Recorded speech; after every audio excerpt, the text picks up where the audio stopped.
Bon, donc en résumé, donc pour faire upload, donc les bonnes pratiques, c'est tout d'abord, c'est de spécifier dans votre fichier de configuration application.properties, vous spécifiez le chemin, dans lequel vous voulez stocker les données. Alors ici donc nous avons utilisé donc un dossier user room, c'est-à-dire le dossier utilisateur slash sco. Ça suppose que dans le dossier utilisateur système, il y a un dossier sco dans lequel on veut enregistrer nos images. Alors ici donc la propriété on l'appelait dire images. Autre chose, la limitation de la taille des images. Alors par défaut, il est limité sur 1 méga. Donc c'est-à-dire si vous voulez donner la possibilité par exemple, vous voulez faire upload de fichiers jusqu'à des mégaoctets, donc il faut changer. Donc vous avez max file size et vous avez max request size. Je disais donc max request size parce que parfois dans une même requête, on peut envoyer plusieurs fichiers. Alors forcément, ici il y a également une limitation sur l'ensemble des fichiers que vous pouvez envoyer. C'est bon? Alors autre chose, dans le formulaire, vous aurez besoin très simplement d'un champ de type file. Dans le formulaire, alors je disais tout à l'heure, il faut lui donner un nom quelconque. File, vous lui donnez surtout un nom autre que le nom de l'attribut photo que vous avez dans la classe étudiant. C'est dans notre cas ici. Et n'oubliez pas ça. Parce que si vous ne faites pas ça dans un formulaire, il n'y a pas de upload. C'est-à-dire que si vous voulez, vous voulez envoyer un fichier, il faut utiliser l'attribut dans le formulaire plutôt. Si vous voulez envoyer un fichier dans un poste, vous utilisez enctype multipart form data.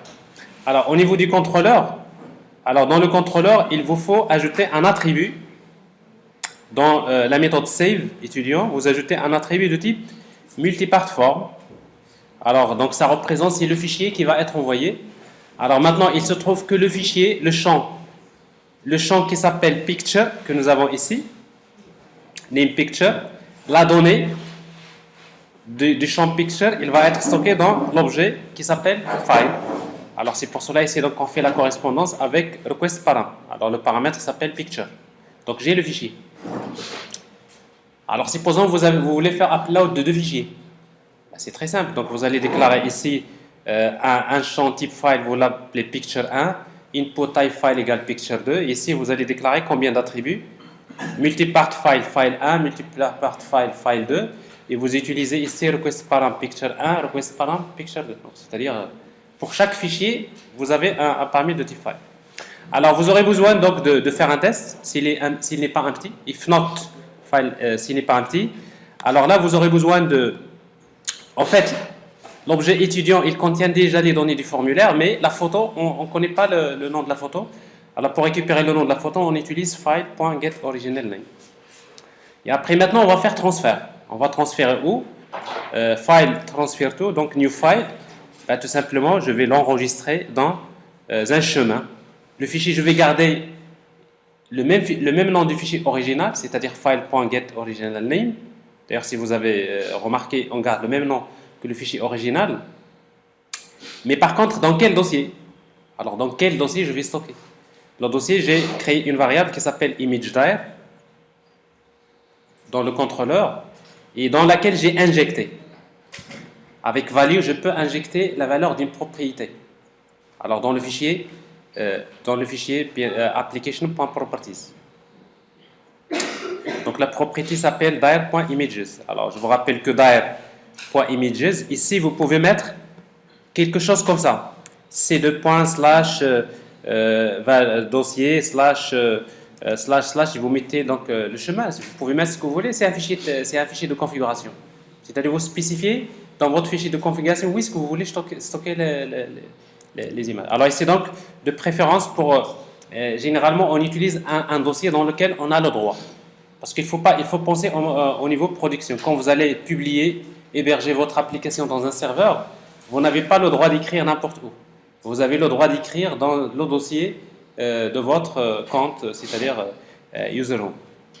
Alors si vous voulez, donc je peux décider de dire voilà, moi je vais par exemple mon dossier dans lequel je vais stocker les images, je vais l'appeler par exemple comme ça, /insert.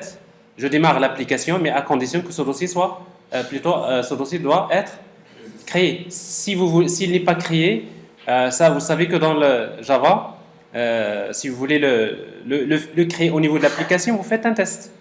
File f égale new file, if not exist, file.create mkdir. C'est-à-dire que vous testez si le dossier n'existe pas, vous le créez d'abord avant de stocker. Mais généralement, vous n'avez pas besoin.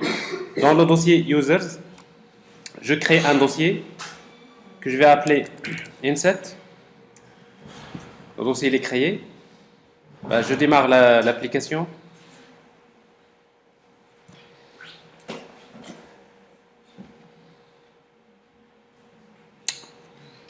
Alors par défaut, votre collègue m'a posé tout à l'heure une question concernant le port. Alors par défaut, quand vous démarrez une application Spring Boot, il utilise le port 8080. Tomcat utilise le port 8080. Mais il se trouve parfois vous avez le port qui est occupé, n'est-ce pas?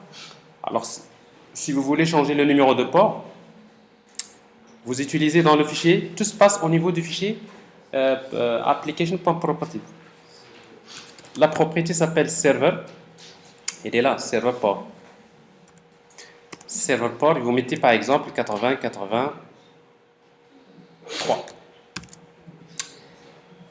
Alors si vous dites server.port 8083, ça veut dire que maintenant si vous démarrez Tomcat, il ne va plus utiliser le port 84. Enfin, si vous démarrez l'application, il démarre Tomcat sur ce port. C'est bon? Alors c'est normal, dans l'approche basée sur les microservices, je peux démarrer plusieurs instances avec des ports qui sont différents dans la même machine et après donc c'est ça ta question? Alors si le port il est occupé dans votre, si le port 8080 est utilisé par une autre application, il faut changer. Il faut garder le port par défaut que vous voulez. Après 8080, parce qu'en fait c'est ça, mais vous allez voir que dans la réalité, si vous voulez changer, tout dépend de votre architecture. Alors si vous voulez modifier, vous le modifiez dans l'application.properties. Sinon, vous pouvez le spécifier au lancement de l'application. D'ailleurs, vous allez voir que tout ça, à la fin, on va générer un jar. L'application Spring Boot, c'est un jar. On peut bien créer un war. Hein? Mais ici, donc, c'est un jar. Alors, je vais vous le montrer tout à l'heure. Apparemment, je veux bien vous montrer beaucoup de choses, mais je ne peux pas vous montrer tout ça, cette séance-là. Et la suite, c'est pour les prochains cours, on va faire la suite. Mais maintenant, ce qui m'intéresse plutôt, c'est pour vous, c'est de bien démarrer déjà à ce niveau-là. Mais après, il y a plein de choses dont on va parler par la suite. Alors, le formulaire, on va saisir. Alors maintenant, ça ne marche pas. Pourquoi? Parce que ce n'est plus 80-80, c'est 80-80. J'ai changé de point.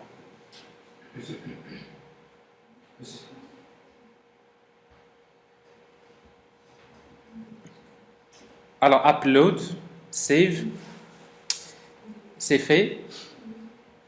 Bon, j'ai bien image. Alors, je regarde dans le dossier inset. Je vois l'image, il a été... Donc, vous voyez donc, si maintenant dans le fichier application.properties, ce que je dois dire, dans quel dossier que je vais enregistrer les photos.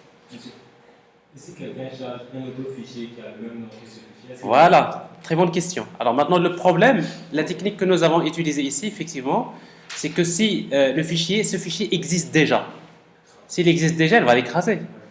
Il y a un problème. Parce que quand vous utilisez upload, on enregistre au niveau du serveur, on n'enregistre jamais les fichiers dans le serveur avec les mêmes noms originaux. Avec quel nom on va le faire? C'est aléatoire, c'est pas forcément la meilleure solution.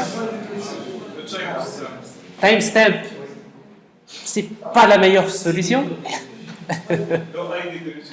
Voilà. Alors la meilleure solution, c'est d'utiliser le ID de l'étudiant.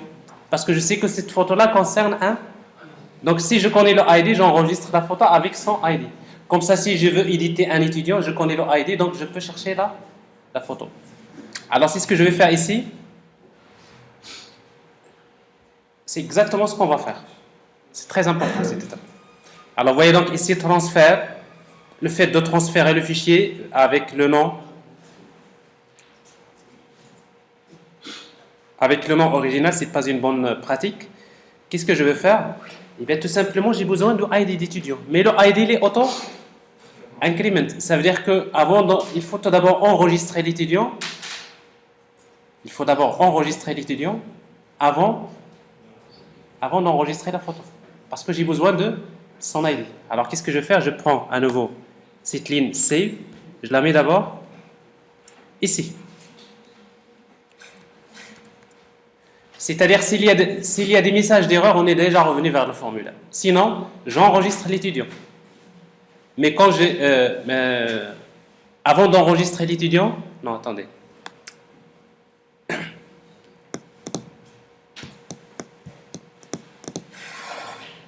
Alors, on a quand même un petit...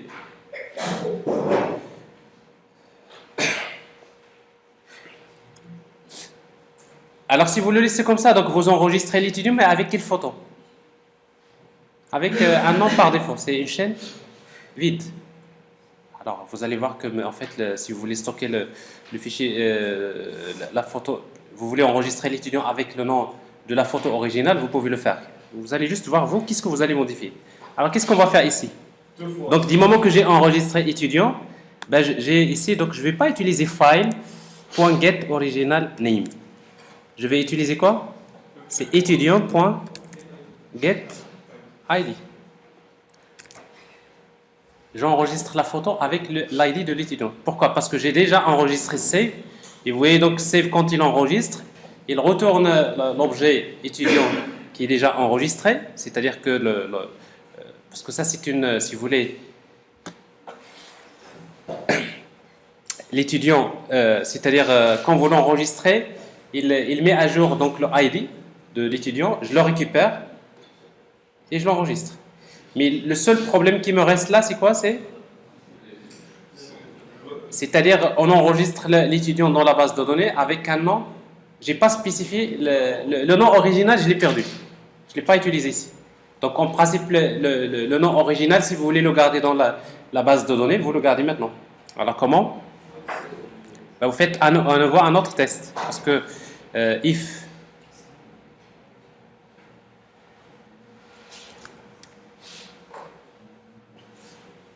if not, c'est-à-dire vous allez reprendre ça.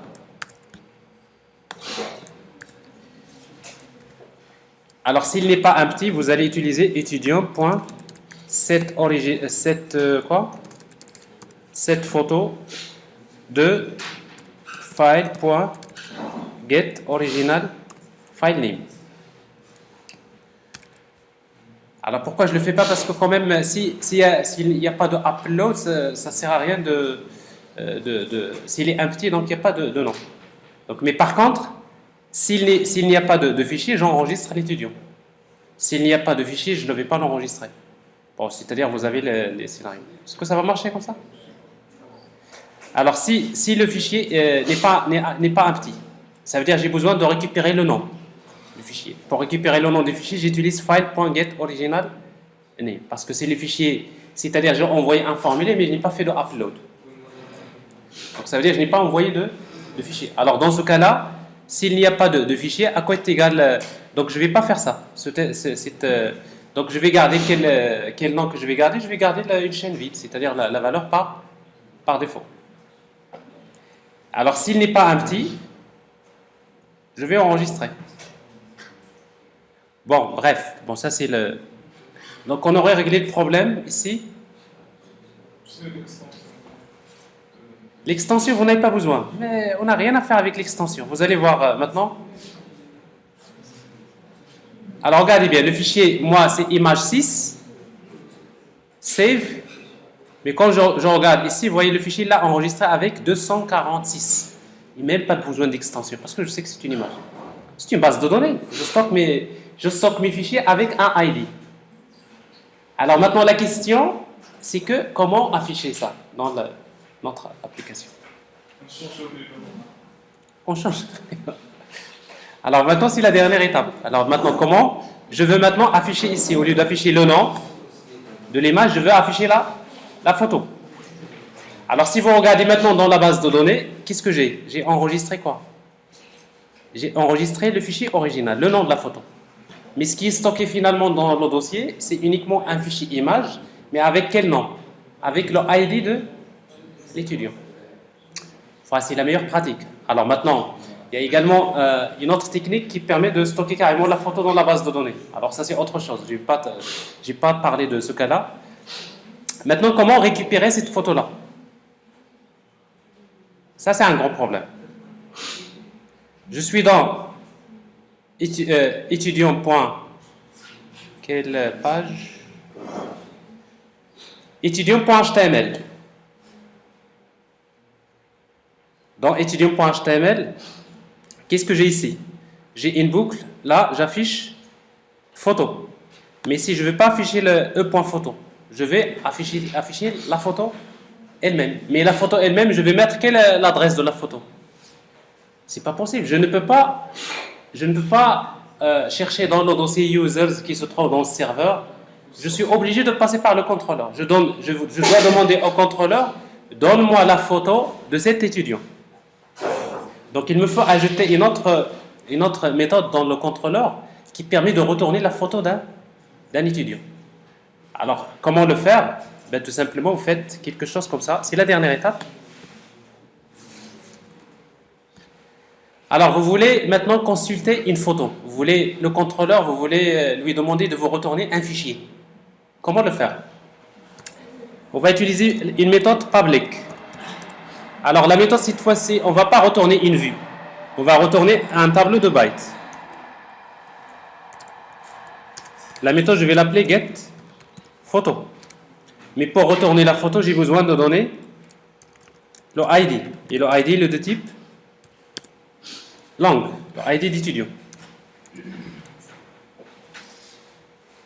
Parce qu'un fichier, c'est un tableau de bytes. Mais ici, on va utiliser maintenant request mapping. Request mapping. Value égale slash. Alors maintenant, je peux l'appeler par exemple slash getPhoto ou bien getPhoto par exemple.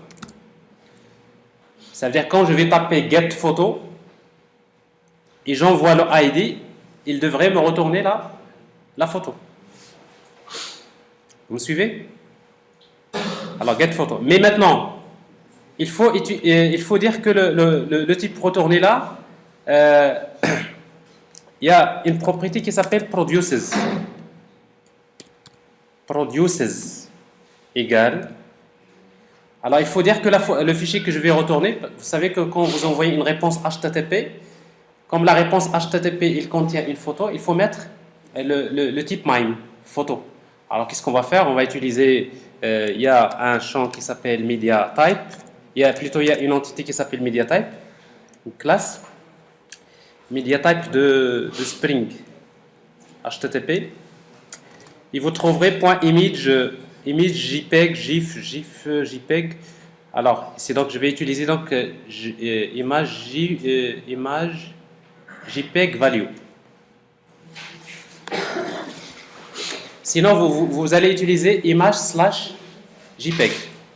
Donc, c'est-à-dire que le résultat, c'est-à-dire la photo, je vais l'envoyer en format image JPEG. Alors là, j'ai besoin d'uniformiser. Alors, autre chose, alors il y a une autre annotation qui s'appelle response body. Alors, ça veut dire quoi response body? Ça veut dire que vous dites à Spring, c'est que le résultat, ce que va être retourné par cette méthode, il va être envoyé dans le corps de la réponse. Parce que d'habitude, qu'est-ce qu'on fait dans les autres vues? On retourne quoi? On retourne un string. String, ça représente le nom de la vue. Mais ici, ce n'est plus le cas. Ici, je vais retourner une photo. Et la photo, c'est des données binaires. Ça peut être des données en format JSON, ça peut être des données en format XML. Alors, quand vous voulez envoyer des données dans le corps de la réponse, en principe, vous utilisez response body. Alors, vous voyez donc ici, vous avez ajouté ces informations sur cette méthode. Alors maintenant, il vous faut un moyen pour récupérer la photo. Alors, vous connaissez le ID. Alors, si vous connaissez ID, donc vous utilisez tout simplement File. Je veux récupérer la photo, sachant le ID. File F égale New File. Le fichier, c'est image.dir plus quoi? Parce que vous avez image.dir/id. Maintenant, je vais chercher maintenant ce fichier-là. Et après, je vais utiliser, il y a une classe qui s'appelle input-output-utils, utils.io, je ne me rappelle plus. Image.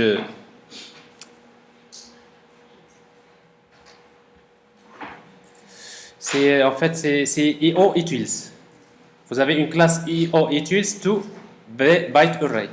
C'est-à-dire il suffit de connaître donc le fichier pour retourner le contenu de la photo en format binaire. Alors c'est ce que je vais faire ici. Donc return directement. Qu'est-ce que je vais retourner? La photo. Return io utils. Mais là il faut faire attention. Regardez. Quand vous cherchez io utils, vous en avez plusieurs. Alors laquelle vous allez choisir? Il faut faire attention parce que en fonction de votre choix ici, il va ajouter la dépendance dans .xml. Il ne faut pas commencer à juste à choisir n'importe comment. Alors ici donc je vais choisir celle de Apache. io utils org.apache tomcat utils http file upload. Plutôt c'est pas ça, c'est pas celle-là, c'est commands, c'est celle-là. C'est input output utils org.apache.commands.io. Alors, faites ça. Regardez. Il est en train de mettre à jour le ClassPath. Pourquoi? Parce que si je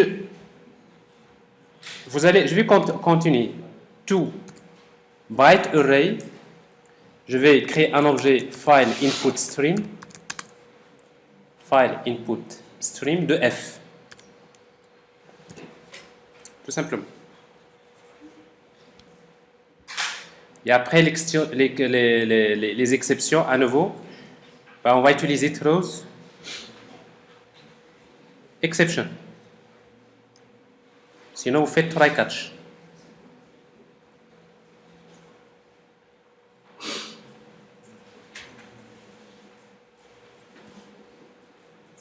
Mais s'il y a généralement, s'il n'y a pas d'exception, s'il y a une exception, vous retournez quand même un tableau qui est vide. Donc on va voir ce cas-là. Alors, ce que je vous disais tout à l'heure, on a utilisé ça, mais si vous regardez le fichier pom.xml, ici, c'est pas pom.xml.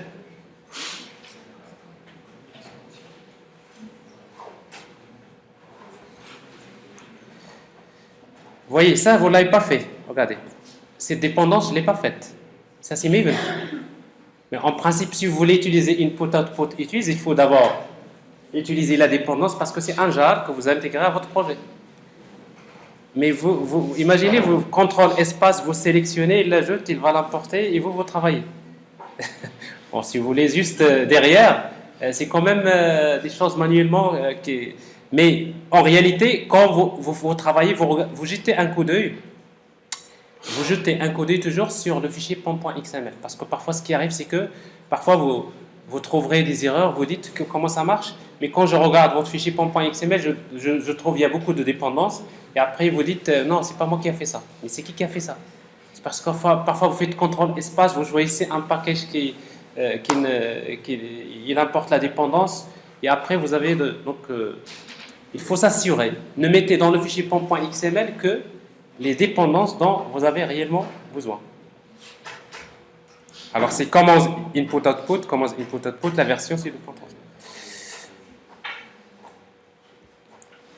Alors il nous reste juste un petit cas, c'est le cas où le ID, c'est-à-dire la photo n'existe pas. Qu'est-ce qu'il va retourner?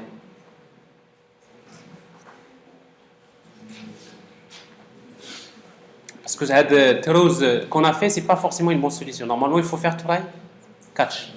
C'est-à-dire s'il y a un catch, on va retourner une exception. On va regarder quand même ce que ça va donner. Alors maintenant, qu'est-ce qu'on vient de faire? On vient d'ajouter une méthode qui s'appelle getPhoto. Alors maintenant, je veux afficher la photo dans étudiant. Alors maintenant, je ne vais plus faire ça dans TD. Qu'est-ce que je vais faire? Je vais utiliser l'image IMG. Alors pour ne pas utiliser SRC, je vais utiliser TH-SRC. À nouveau, j'utilise donc l'action. Alors l'action, c'est quoi? C'est get. Moi, quand je veux afficher l'image, j'appelle getPhoto. GetImage. C'est getPhoto.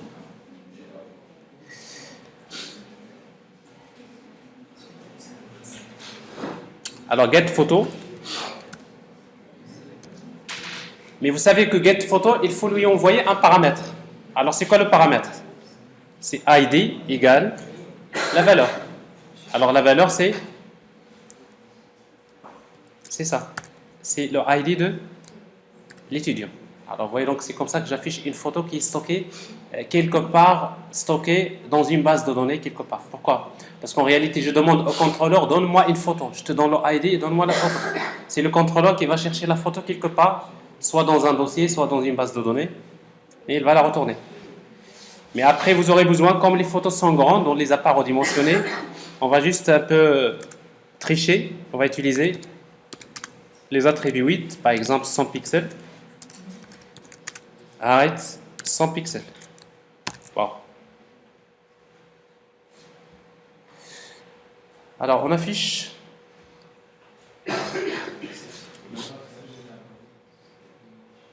Alors, ici donc index.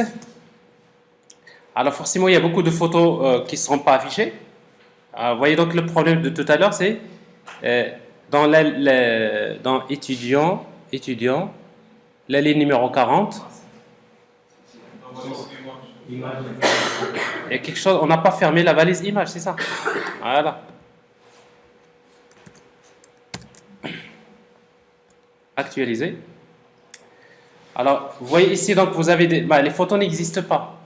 Mais si je vais à la fin, en tout cas, à la fin, j'ai des photos, j'ai pas des photos, j'ai des photos, donc il y a quelque chose qui cloche.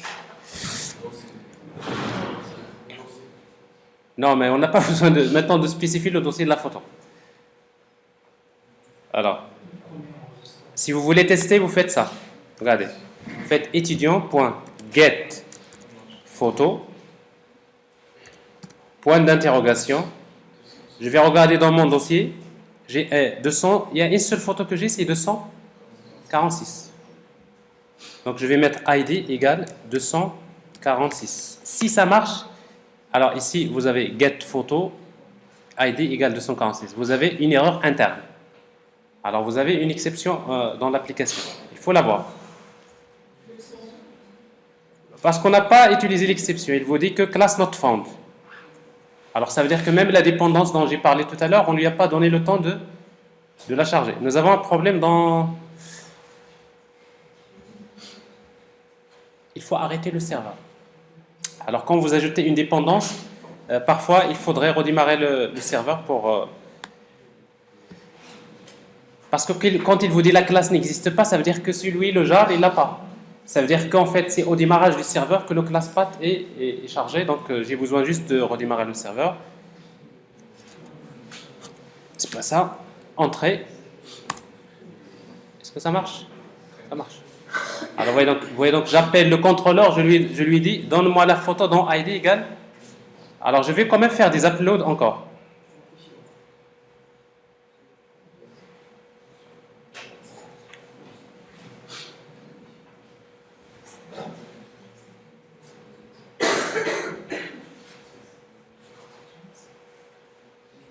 Ça, c'est l'image 1. Je fais la même chose.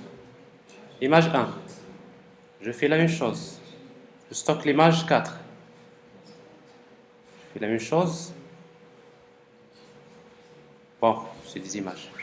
Alors, ça veut dire que réellement, moi, je fais l'upload, j'ai des photos maintenant. 246, 265, 266. Bon, il les stocke avec le ID. Mais quand je regarde ici, Donc get photo 265, ça marche. 266, ça marche. Mais si je donne un code qui n'existe pas, il me dit le fichier spécifié, il est introuvable, tout simplement. Donc, le fichier n'existe pas. Et pour la page HTML, ça ne va pas nous poser un problème parce que ça va faire... Alors maintenant, dans notre application, ça devrait marcher. C'est-à-dire si vous allez vers Index, je vais regarder les dernières pages. Marche. Donc ici, donc j'ai ça et j'ai la photo. Bon, j'ai triché sur la dimension, n'est-ce pas? Alors maintenant, cette photo-là, donc je ne veux pas l'afficher comme ça, je vais afficher une photo circulaire. Alors qu'est-ce que vous allez faire, étudiant? Voilà, un peu de design.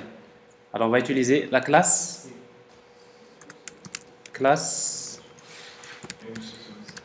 égale, c'est image circle et mg circle. Actualise. Bon, c'est ça. Alors nous avons donc affiché, mais maintenant ici il n'y a pas de, la photo n'existe pas parce on n'a pas fait upload. Maintenant il faut faire edit. Edit, je change la photo, update et je définis mes choses. Dans ce cas, on a besoin de mettre la musique photo dans la place étudiante. Au niveau de la base de données, parce qu'on l'utilise plus. Vous avez tout à fait raison. Maintenant, on n'a même pas besoin dans la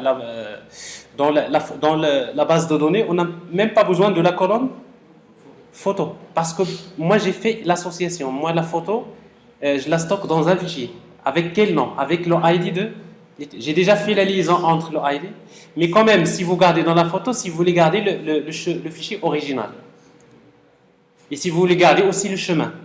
Si jamais vous en aurez besoin parce que parfois, il se trouve que quand vous enregistrez dans la base de données, vous dites, moi je l'ai enregistré, mais quand même, dans la base de données, je vais montrer le chemin où se trouve la photo, c'est pour des besoins. Mais ici, on ne l'a pas utilisé. Vous voyez même le nom de la photo ici. Si vous regardez, inspectez l'élément, là, vous trouverez, c'est quoi? C'est source et get photo, ID égale à 11. Je veux une photo, je demande au contrôleur, donne-moi la photo. Les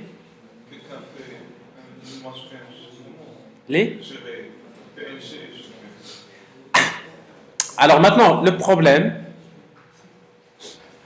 maintenant, si vous avez... qu'est-ce qui se passe si vous avez fait upload? Je crois que ça devrait marcher. Vous allez voir ici. Vous avez une photo, vous faites upload d'une photo PNG. Bon, une photo PNG, donc je devrais par exemple récupérer une photo PNG. Oups.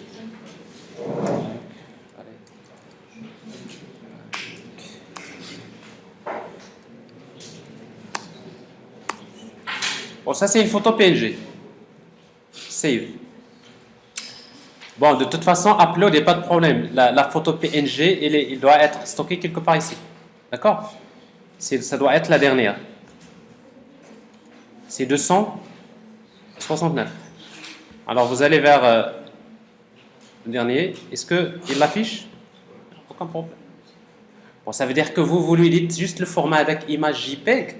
C'est le codage. Vous dites, il est envoyé, mais pour HTML, le browser, vous lui donnez une image, vous dites c'est une image, lui il l'affiche. Que ce soit PNG ou JPEG ou GIF, ça marche. Alors il nous reste presque 10 minutes. On va juste faire l'édition. Édition, suppression. Alors vous voulez supprimer? Juste on va faire la suppression la plus simple. Qu'est-ce qu'on va ajouter pour supprimer? Alors, on va supprimer quand même des données. Alors ici on va ajouter un lien. TD.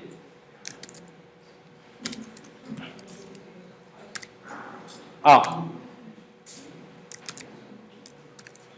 Supprimer. Href. Égal. Pour ne pas utiliser href, vous utilisez th, href. C'est beaucoup plus simple. Comme ça, vous utilisez encore.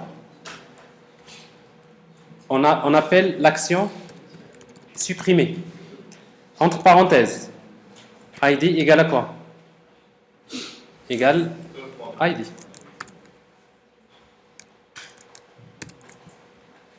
Alors ça veut dire si vous actualisez, vous avez un lien supprime.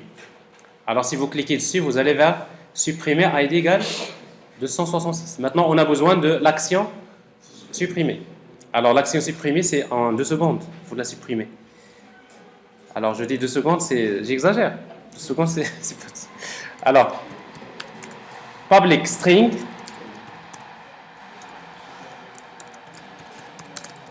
supprimer. Qu'est-ce qu'on reçoit comme paramètre? ID. Ici, qu'est-ce que vous allez mettre? Request mapping. L'action s'appelle, l'URL c'est / supprimer.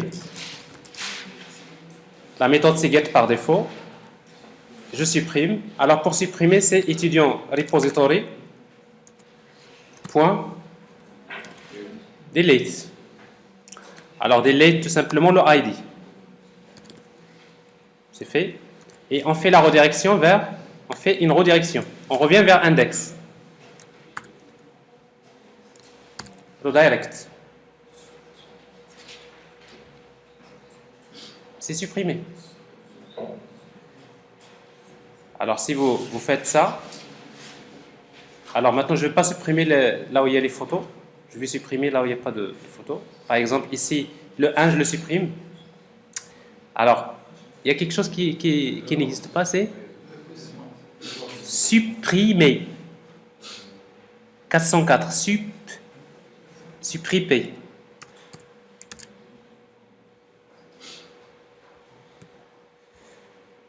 Supprimer. Alors le 1 je le supprime, il est supprimé. Je supprime le 2, le 3, le 4, le 5. Bon, je supprime. Mais en principe, c'est pas bien ça. Quand même, si vous voulez supprimer, il faut être sûr de vouloir supprimer. Alors, qu'est-ce que vous allez faire? Avec un peu de JavaScript, si vous ne voulez pas écrire du JavaScript, vous allez utiliser ici href égale return. Vous ajoutez onClick sur le lien. onClick égale return. Return quoi? C'est confirme. C'est ça? Confirme. La fonction confirme.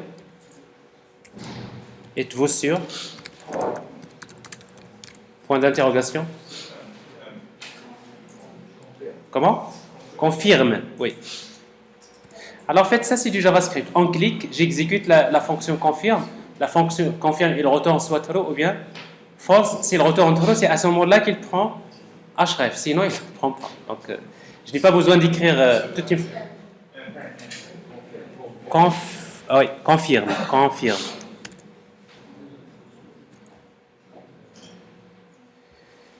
Alors, je clique. Voilà. Êtes-vous sûr de vouloir supprimer? Non, je ne veux pas. Êtes-vous sûr de vouloir supprimer? Oui, je supprime. C'est bon? Alors ça, c'est la suppression. Alors pour l'édition, on fait la même chose. Éditer. Je fais copier.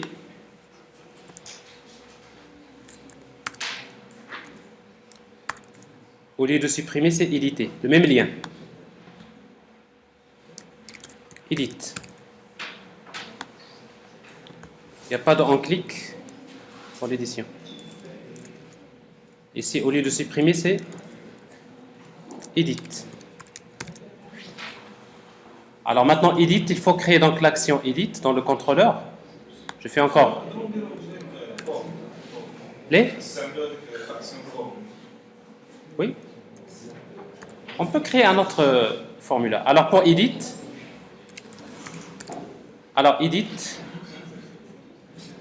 edit.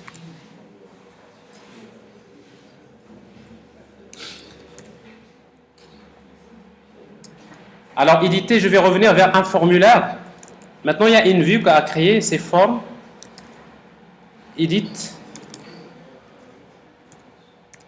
étudiant, tout court. Ça veut dire qu'il y a une vue edit étudiant. Mais edit étudiant, c'est un copier-coller du formulaire de saisie parce que c'est pratiquement la même chose. Il y a une petite différence. Alors ici, qu'est-ce qu'on va éditer? On va éditer l'étudiant. Alors si vous vous rappelez, maintenant on va récupérer un étudiant, ET, égale à quoi? C'est étudiant, je vais vers la base de données, étudiant repository.getOne. L'étudiant, c'est ID. Donc j'ai bien l'étudiant, je le cherche dans la base, je le stocke dans le modèle. Alors ici, donc, nous aurons besoin d'utiliser donc, le modèle. Modèle, c'est modèle.setAttribute.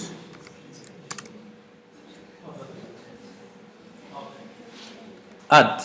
Pardon. Modèle.add attribut. Oh là là. Bon, j'arrête. Alors, modèle.add attribut, je vais ajouter un attribut que je vais appeler étudiant, dont la valeur c'est ET. Je reviens vers étudiant. Alors maintenant, étudiant, j'ai besoin d'un document qui s'appelle edit-étudiant.html. Ben, c'est un copier-coller. J'ai forme étudiant, CTRL-C, CTRL-V, edit étudiant. Je vais l'appeler edit étudiant. Edit étudiant.html. Alors la différence dans edit étudiant, étudiant.html, c'est la même chose parce que dans le modèle j'ai un objet qui s'appelle étudiant, sauf que dans le formulaire, au lieu d'appeler save, je vais appeler update. Au lieu de save, c'est update, n'est-ce pas? Parce que je vais éditer dans le formulaire, après quand je clique, plutôt quand je valide, je vais faire appel à update. Alors là, il faut faire attention parce que ici j'ai le nom, j'ai la date de naissance, j'ai email. Bon, la photo, je vais la garder. Alors la photo maintenant, la photo ne va pas s'afficher. Après, il faut voir si vous voulez l'afficher, comment le faire. Mais si vous testez déjà, on va juste... Vous voyez donc, j'ai pas changé grand-chose. Donc j'ai pris le même formulaire presque, je vais lui ajouter quelque chose. Alors maintenant, avec ça, on a edit. Alors qu'est-ce que vous voyez là? Vous avez un formulaire qui contient les données de l'étudiant. Alors je vais éditer un autre. Celui-là, c'est le 284. Ça marche. Alors maintenant, quand je peux éditer, je peux changer par exemple le nom, mais quand je valide, je vais vers update. Maintenant, la dernière action qui me reste, c'est update. Mais il faut faire attention parce que dans edit, on devrait avoir le ID de l'étudiant. On est bien d'accord? Vous avez édité un étudiant qui existe déjà. Ça veut dire son ID, il doit être un champ caché dans le formulaire. Sinon, quand vous faites la mise à jour, il ne peut pas le faire. Alors, c'est pour cela qu'on va ajouter un copier-coller de ça. Alors, ici, donc, le ID. Ici, donc, c'est l'attribut, on l'a appelé ID. Alors, en principe, au lieu de texte, c'est hidden après. Mais on va juste le garder pour le voir et après, vous mettez hidden pour le cacher. Alors, autrement dit, on devrait avoir normalement quelque chose comme ça. Vous voyez, donc le ID, il est également là. Je viens d'éditer un étudiant qui existe déjà. Maintenant, la dernière étape qui reste. Alors maintenant, quand j'édite, je ne vois pas la photo. Mais si vous voulez voir sa photo, qu'est-ce que vous allez faire dans le formulaire?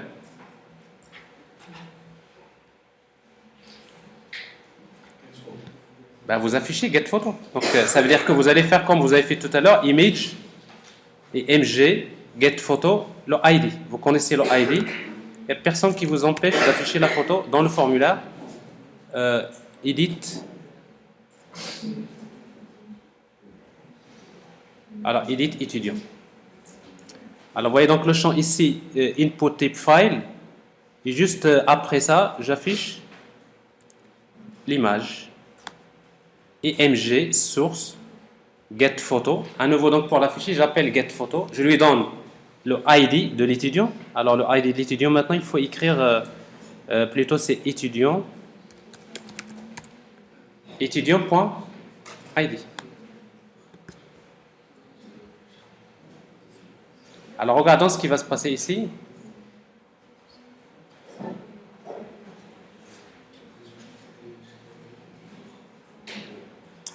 Bon, la photo n'existe pas, il faut que j'édite un enregistrement, là où j'ai la photo. Alors comment ça se fait, il n'y a plus de photo? Elle est là. Éditer.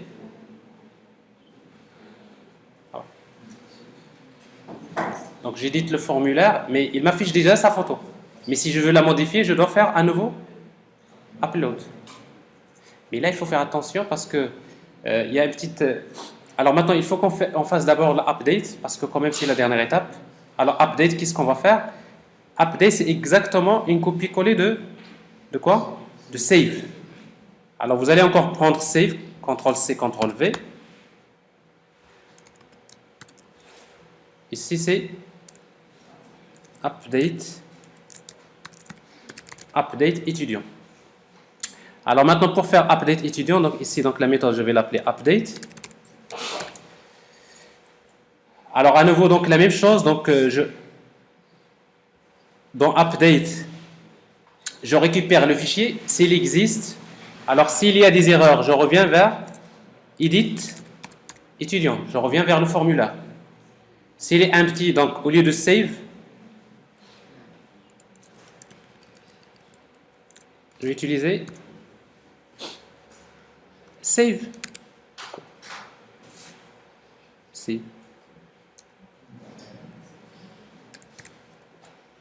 En fait, la méthode save, elle est polymorphique. Save, si vous lui donnez un étudiant dans leur ID qui contient déjà leur ID, il fait update.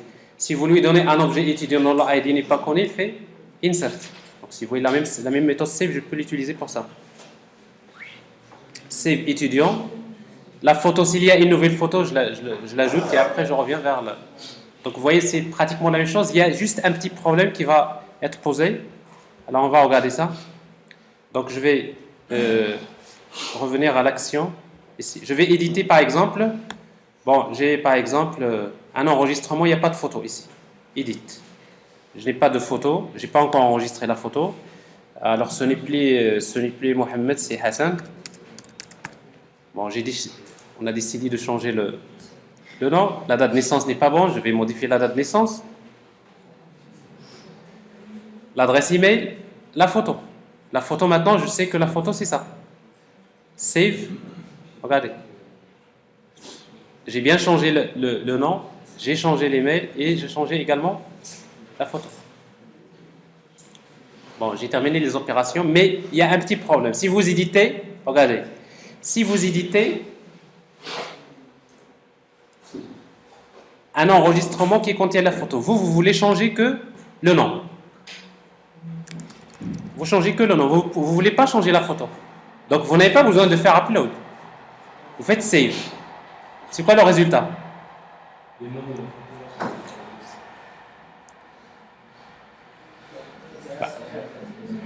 La photo, elle est toujours là. Je ne l'ai pas envoyée. Mais en fait, c'est parce que la photo... c'est-à-dire vous avez un objet empty. Quand il y a un objet empty, ça veut dire lui, il ne va pas sauvegarder la photo. Donc ça veut dire en fin de compte, il va garder l'ancienne photo. Mais par contre, le nom de la photo, le nom de la photo ne devrait pas changer. Donc ici, le problème ne se pose pas. C'est-à-dire que c'est déjà réglé. Éditer une photo. Si je change, bon, la photo, donc il reste. J'édite une autre... par exemple, celui-là n'a pas encore de photo, donc je vais lui attribuer une photo. Windows, Web, Wallpaper, Dessin, Save. Vous avez une photo. Edit.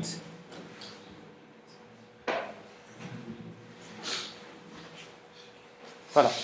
Alors, en fait, si vous voulez, c'est assez rapide comme, c'est-à-dire comme formation, parce que vous avez quand même 2 séances de 6 heures sur Spring MVC, c'est un peu, d'accord?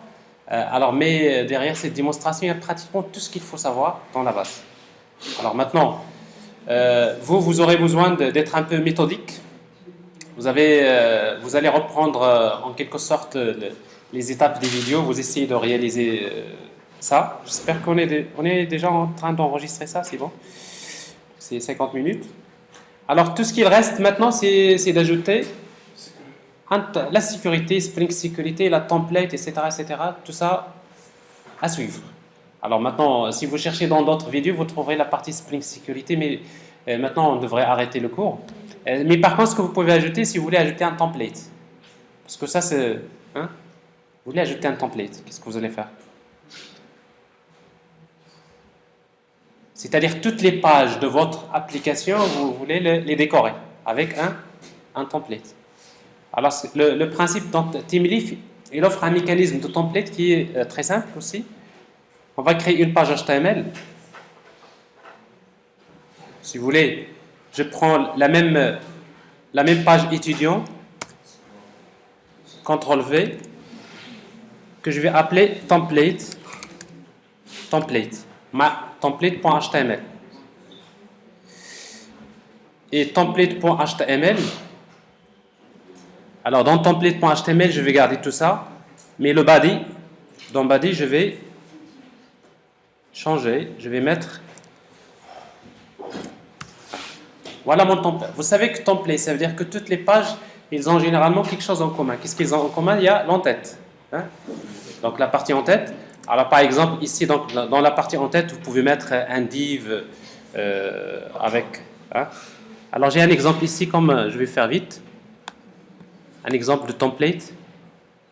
Layout, template. Je l'ai appelé layout.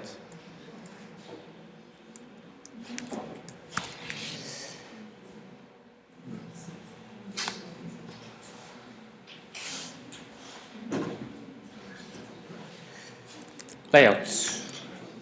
Alors regardez ce que j'ai ici. Donc j'ai... Alors ça, c'est pas bon. Alors j'ai Bootstrap CSS. Dans mon cas, c'est pas ça. Alors les liens. En fait, je sais que CSS, j'ai deux fichiers CSS.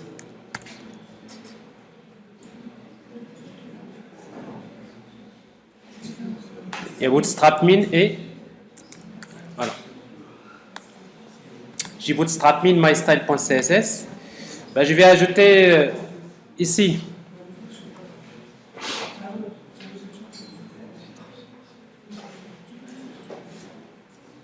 alors je vais prendre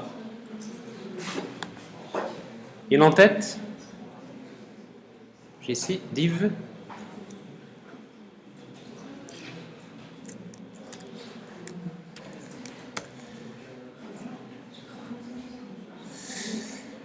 Alors, je supprime tout ça. Je n'ai pas besoin. Alors, je vous fais juste... Bref. En tout cas, pour moi, un template ou bien un layout, c'est quoi? C'est une page HTML dans laquelle j'ai mes deux fichiers CSS, les liens vers CSS. Je vais créer une en-tête. Par exemple, un div... Alors, mon div, il utilise donc navbar. Ça, c'est navbar inverse. Inverse, ça veut dire quoi? C'est le fond noir... le texte blanc. Et après, vous avez la classe navFixedTop. Ça veut dire que la barre de navigation, elle va être fixée en haut. Ça, je n'ai pas besoin ici. Alors ça, je n'ai pas besoin. Je n'ai pas besoin d'un bouton menu. Et je fais juste les liens.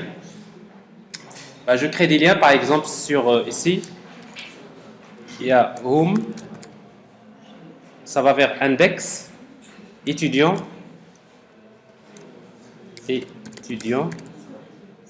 on va vers le lien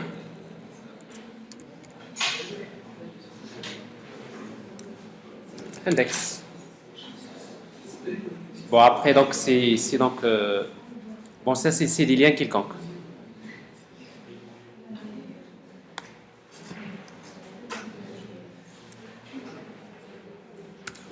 Alors, il y a un div en plus. Oui. Bon, c'est-à-dire, vous supposez vous avez une page HTML, un layout quelconque, et après, je vais les utiliser dans mes pages. Alors, on fait dans la page étudiant.html. Maintenant, je voudrais que cette page étudiant.html utilise ce template ou bien ce layout. Qu'est-ce que je vais faire? Ben, j'ai besoin de faire un copier-coller aussi. Bon, étudiant ici. Alors, vous aurez besoin de faire ça, c'est très simple. Vous utilisez tout simplement ce namespace dans étudiant. Alors, on a déjà namespace org machin, n'est-ce pas? C'est-à-dire teamleaf.org. On va ajouter CTRL-V. Ben, je vais ajouter un autre namespace qui s'appelle layout. En fait, vous avez le namespace que vous aurez besoin d'ajouter. Et en plus, ici, décorateur. Regardez, layout, décorateur. Alors ici, donc, vous dites à cette page, je veux la décorer avec quoi? C'est pas le pattern décorateur, c'est je vais le décorer avec quoi? J'ai un layout qui s'appelle quoi? Comment il s'appelle? Il s'appelle tout simplement template. Ça, c'est le nom de votre fichier, template. Ça veut dire que vous avez un fichier qui s'appelle template.html. Ben, si j'ai pas fait de bêtises, actualisé. Regardez ce que j'ai. Alors ici, donc, j'ai home, étudiant, mais ben, j'ai le template, mais je n'ai pas la page. N'est-ce pas? J'ai le layout, mais je n'ai pas la page. Pourquoi? Parce que, alors si vous remarquez bien dans le template, ici, le template, nous avons un div. Il faut créer un div.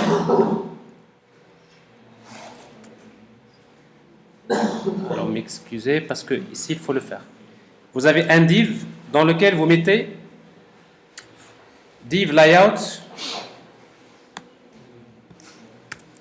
Dans notre template, nous allons ajouter un div. Ça, c'est l'entête.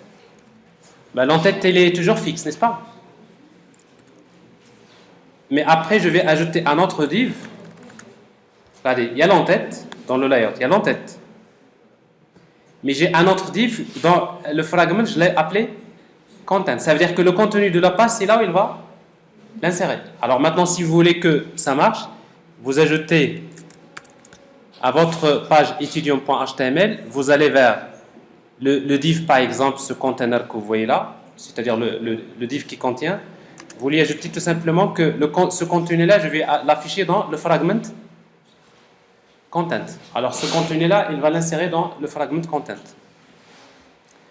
Alors vous pouvez tester. Alors vous avez quelque chose ici. J'ai que le lien. Oui? Alors j'ai mal écrit quelque chose? Je voulais faire tellement vite que c'est... Alors, content. Les? Non. Ah oui, oui. Vous avez raison. C'est normal parce qu'il n'y a que le div là où il y a le lien que j'ai affiché dans content. Mais moi, je peux utiliser carrément body. C'est-à-dire le body de cette page, où est-ce qu'il va? Il va vers le div content du layout. C'est un peu le... Marche. Alors maintenant, vous avez donc ici un layout et vous allez faire la même chose pour toutes les pages. Alors ici, vous allez faire un petit décalage pour voir ce...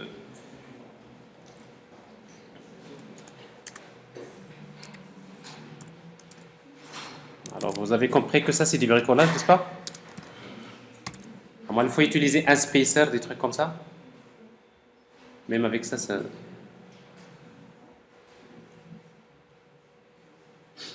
Alors, on a déjà une feuille de style CSS. On a créé spacer. Alors, 40, on va mettre 60. Pourquoi? Parce que maintenant, il y a une barre fixe en haut. Une barre fixe, il utilise un positionnement absolu. Donc, il faut décaler. Bon, c'est juste pour voir ça. Je décale le tout. Alors maintenant, ce que vous allez faire... Mais par contre, si vous dites ça, edit. Mais il n'y a pas de... Ça veut dire que la même chose. Dans la page edit, je vais faire la même chose. Ça veut dire, je vais prendre ça. Décorateur. Je le fais pour forme étudiant.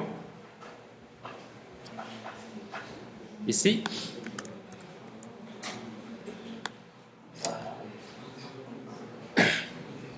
Alors, dans body, je vais utiliser à nouveau la même chose. Alors, je fais aussi pour quelles sont les autres pages. Il y a forme, il y a étudiant, c'est tout. Il y a forme, il y a edit. Bon, edit étudiant, donc je fais la même chose. Voilà. Ben, ce qui me reste, c'est le...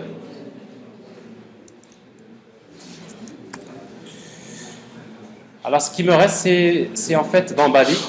Je vais dire que ce body-là, il va vers le fragment content. Et ce body, aussi, il va vers fragment content. Bon, alors ça, au final, vous aurez quelque chose comme ça. C'est-à-dire que vous avez edit, save. Alors, vous allez saisir un étudiant, mais vous avez toujours le template en commun. Alors, home, on va vers étudiant, étudiant, on va rester dans étudiant, save et tout ça, edit aussi. La même chose, on est dans le template. Alors, en résumé, donc, vous avez en fait Spring LVC avec Template, vous avez pratiquement tout ce qu'il faut pour créer les applications de bonne qualité déjà, avec beaucoup de facilité, mais ça demande l'apprentissage. Alors, maintenant, il ne faut pas voir les différents va-et-vient, on a modifié, il y a plein quand même de choses que vous allez faire. Mais pour vous, tranquillement, je ne parle pas pour l'examen, mais je parle pour vous. Pendant les vacances, vous avez un stage, vous allez travailler une application. Alors, je suis sûr que vous y arriverez sans aucun problème. Alors maintenant, pour votre examen, il faut être un peu méthodique, d'accord? Donc, vous avez des questions? On arrête ça? J'arrête, vous savez? Oui? Comment on utilise ça avant déjà? Alors, oui, alors vous avez posé la question. Alors justement, je vous avais promis ça, effectivement. Alors la question, c'est que si vous n'avez pas de connexion Internet, vous ne pouvez pas créer un projet Spring Starter. C'est le cas ici. Par exemple, Spring.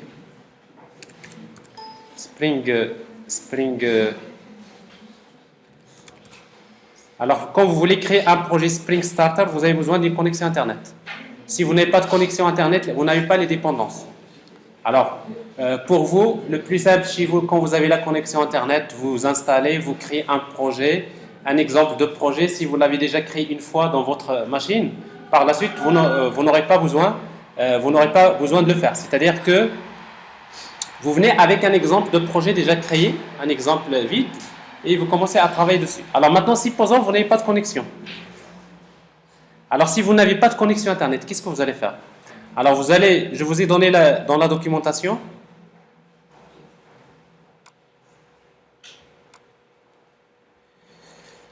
Java, G2E, Spring,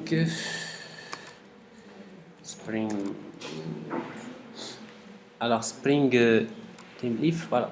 Alors je vous ai donné, c'est pas ce que je vous ai donné, c'est pas ça. Support Spring Boot. Alors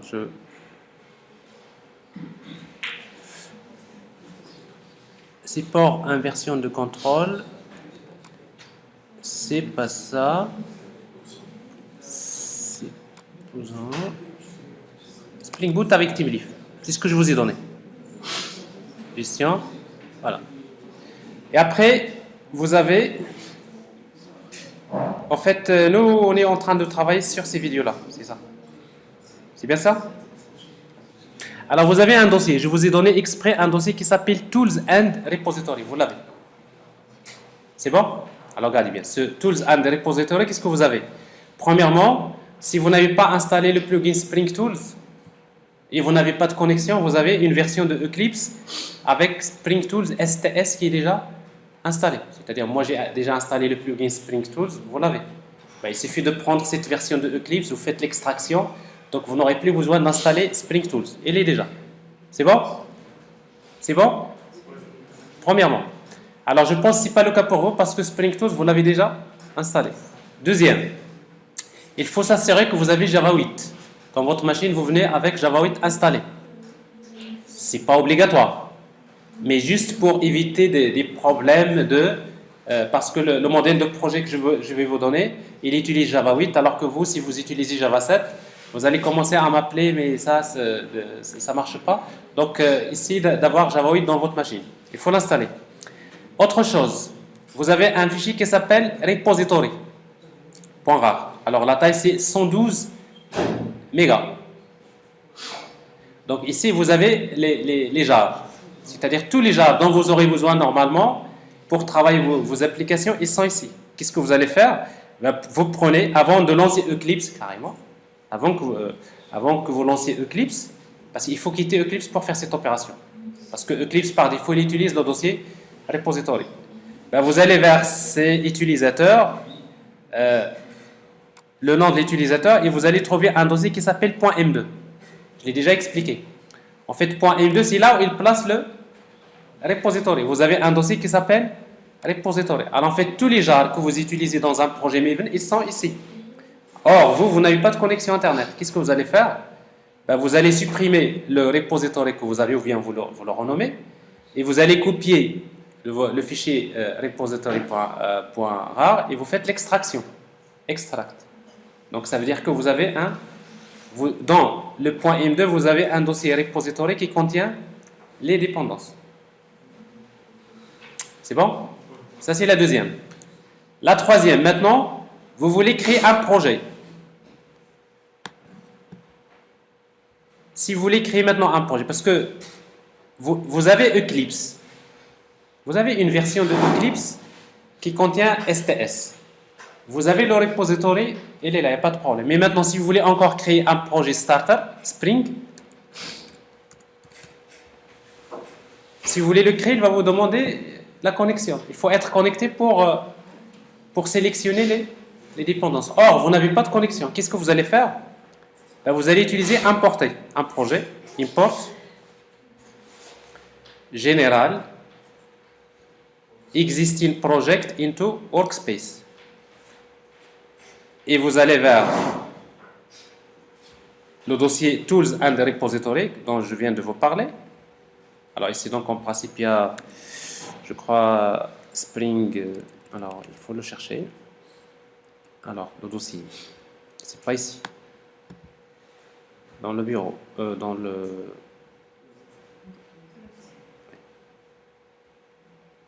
C'est même passé. La documentation, il est dans Doc. Vous allez vers le... Donc ici, il y a Java J2E, Spring. Et après, vous avez Spring Boot. Et nous avons Tools and Repository. C'est toujours le même dossier, Tools and Repository. Alors, vous allez trouver justement, il y a un projet, un exemple de projet que j'ai appelé TP Spring GPA My. En fait, ce projet-là, vous pouvez le créer vous-même. Si vous avez la connexion, vous créez un projet modèle, vous mettez les dépendances et vous gardez le projet. Vous dites importer le projet. Vous importez, il est vide. Tout ce qu'il contient, c'est que il contient juste le squelette du projet. Et après, donc, vous avez ce projet-là que vous venez d'importer. Elle est là. Alors, ce projet-là, du moment que vous avez le repository contient déjà, au moment que vous avez Java 8 installé, vous allez voir que, en fait, ce petit point d'exclamation, en principe, qui est là, il devrait disparaître parce qu'il est en train de mettre à jour le projet. Et vous avez un projet. Vous travaillez. C'est bon? Alors, vous avez une méthode si vous n'êtes pas connecté, comment faire? Si vous n'aurez pas ce problème. Je vous dis, mais vous voulez, je suis sûr que vous êtes en train de penser pour l'examen. Alors, pour l'examen, vous créez un projet. Libre-vous. Vous créez un projet Spring Starter. Il faut utiliser Eclipse, créer un projet Spring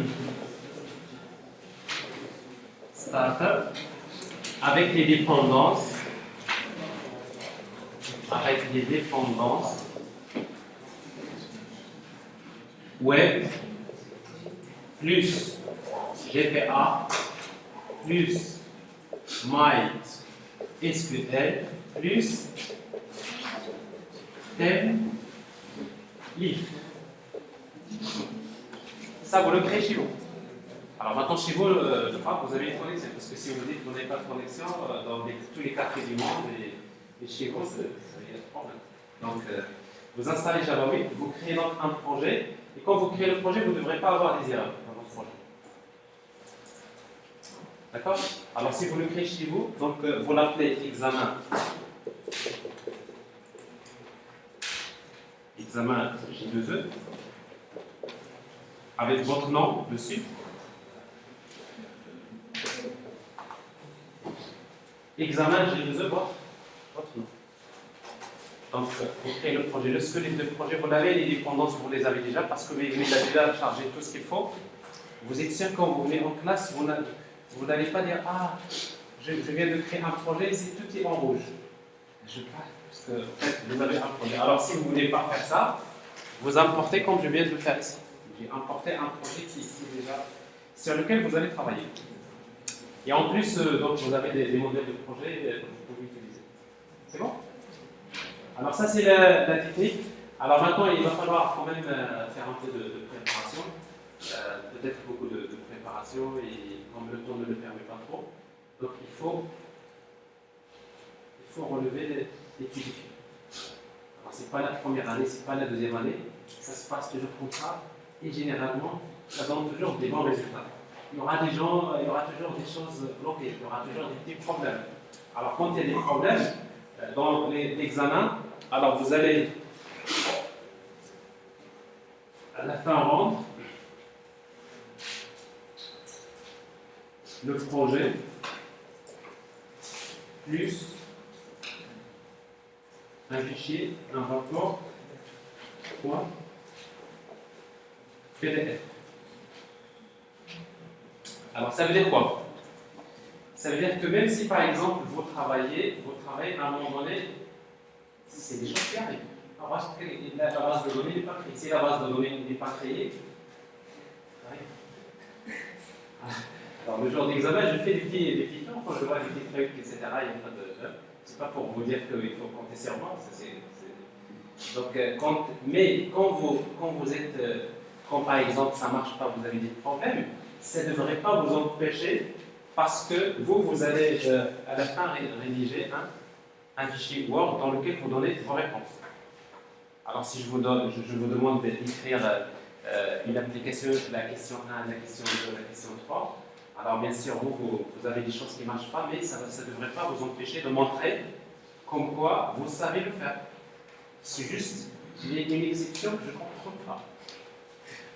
Donc ça veut dire que les réponses finales, vous allez les remettre dans le rapport. Alors vous comprenez tout simplement ce rapport-là, c'est comme si je vous demande de rédiger les réponses dans des copies. C'est ça? Vous rédigez les réponses dans des copies, sauf que ce n'est pas des copies, c'est du texte que vous allez essayer de donner. Alors ça c'est juste pour vous dire que même si dans l'examen, quand il y a, bien sûr, plus vous êtes préparé, quand vous êtes, si tout marche bien dès le premier coup, peut-être à l'examen de 3 heures, vous allez terminer en 1 heure et demie, parce que si tout marche dès le coup, et souvent ce n'est pas le cas. Et souvent vous allez traîner sur des petits trucs au début, mais à la fin vous gérez votre temps de façon à donner ce rapport. Alors dans le rapport, vous allez rapporter les questions. De la question numéro 1, si par exemple vous avez une conception, vous allez faire copier. Si vous avez l'architecture, vous mettez l'architecture dans le rapport. Si après je vous demande d'écrire les entités, vous développez l'entité, vous avez la classe produit, vous faites copier-coller le code et vous le mettez dans le rapport. Et vous avancez. Après, à la fin, si tout marche bien, vous faites des copies d'écran pour montrer que ça marche. Si ça marche avec des exceptions, vous copiez les copies d'écran avec les exceptions et vous les mettez. C'est très important parce que vous me donnez, voilà ce que vous avez fait, et croyez-moi que c'est pas Tout ça, c'est juste pour vous donner, il ne faut pas trop, parce que je vois qu'il y en a quelques-uns qui se posent déjà la question, ah, il y a quel autre chose, etc. Mais tout, ce qui m'intéresse pour moi, c'est pas vraiment, c'est pas ce que vous allez faire dans l'examen. Bien sûr, l'examen, c'est fait pour, parce qu'à un moment donné, on devrait avoir de très bonnes notes et de grandes notes et de notes moyennes. Je ne vais même pas parler de notes mauvaises, d'accord, parce qu'on essaie de vous pousser vers l'avant. Mais ce qui m'intéresse, c'est que l'année prochaine, je l'ai déjà dit là l'autre fois, ce qui m'intéresse, c'est que l'année prochaine, le début de l'année, je trouve déjà des classes qui vous êtes déjà dans le bac. Parce que l'année prochaine, c'est là où il y aura les choses les plus importantes. Comme quoi, voilà, c'est très important. Mais l'année prochaine, c'est là où vous allez commencer à sentir votre spécialité système distribué. Et dans les systèmes distribués, si vous ne maîtrisez pas ce que vous avez fait cette année, l'année prochaine, vous allez la pratiquer comme cette année. Après, vous allez voir un peu vous allez voir que en fait, vous partez dans votre stage avec peut-être beaucoup de lacunes. Alors, c'est pour cela que pour vous, c'est ça. Il y a une préparation, mais ce n'est pas uniquement pour l'examen que je vous fais ça. Alors, ça, vous avez un stage à passer, vous avez des vacances, vous avez un début de septembre. Il faut commencer à développer des choses comme ça. Parce que sincèrement, quand vous faites l'ingénierie logicielle et que vous ne faites pas ce genre de choses, à un moment donné, c'est que vous n'avez pas donné du temps. Mais vraiment. Mais en principe, si vous donnez le temps qu'il faut, en principe, ça devrait être. Oui.